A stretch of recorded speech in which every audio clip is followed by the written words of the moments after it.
The white shooter who killed 3 individuals of color in a bigoted assault at a dollar corner shop in Jacksonville, Florida, on Saturday lawfully bought 2 guns recently, Jacksonville Sheriff T.K. Waters said in a news meeting Sunday. The shooter, recognized as 21-year-old Ryan Christopher Palmeter, purchased a handgun in April and an AR-15-style rifle in June, the sheriff said. He lived with his folks in adjacent Orange Park and had no crook capture history, despite the fact that he had been automatically held under the Pastry Specialist Act in 2017, the sheriff said. In this present circumstance, there was nothing unlawful about him claiming the guns, he said. The news gathering came a day after Palmeter lethally shot 3 individuals of color at the Dollar Corner store in what specialists say was an enemy of dark can't stand wrongdoing. The Equity Division is exploring the shooting as a disdain wrongdoing and demonstration of racially roused rough radicalism. The shooter utilized racial slurs, abandoned a bigoted tirade and drew insignias on his gun, specialists said. He was equipped with an AR-15-style rifle and a handgun and was wearing a strategic vest and blue plastic gloves, the sheriff said.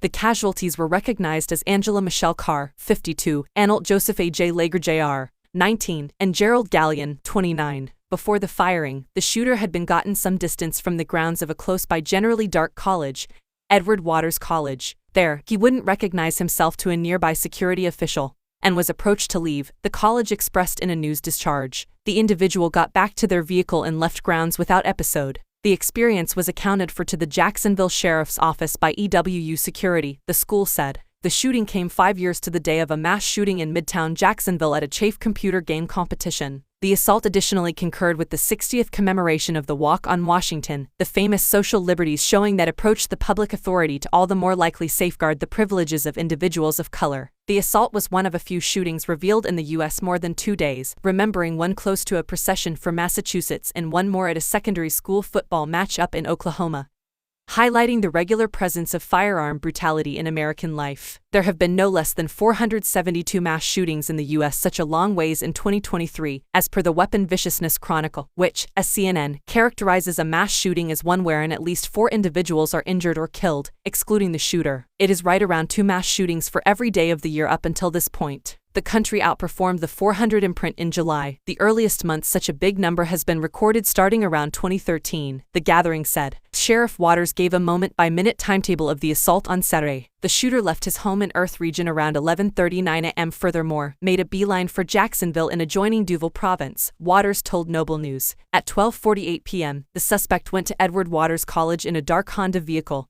and wore a tactical armor carrier, and a TikTok video was taken showing him getting dressed, the sheriff said. College police maneuvered into a parking space in a similar parcel as the suspect, and the suspect left at 12:57 p.m., he said. College police followed him out of the parcel and waved to a sheriff's official, saying there was a dubious individual nearby, the sheriff said. At 1:08 p.m., the shooter shot into a dark Kia in the Dollar General parking garage and killed Carr, the sheriff said. He entered the store and lethally shot Lager, the sheriff said. Others escaped out the back exit of the store, and the suspect left a similar entryway prior to bringing inside back. The shooter then lethally shot Gallion, who had quite recently strolled into the store, and the shooter then pursued and shot at Gallion's escaping sweetheart, the sheriff said. At 1:18 p.m., the shooter messaged his dad and advised him to go into his room, where the dad found a will and a self-destruction note, the sheriff said. Officials entered the store a moment later, a short ways from the very outset of the firing, and heard one gunfire, which is ventured to be the shooter's self-destruction, the sheriff said. The suspect's dad considered the Dirt District Sheriff's Office at 1:53 p.m., the sheriff said.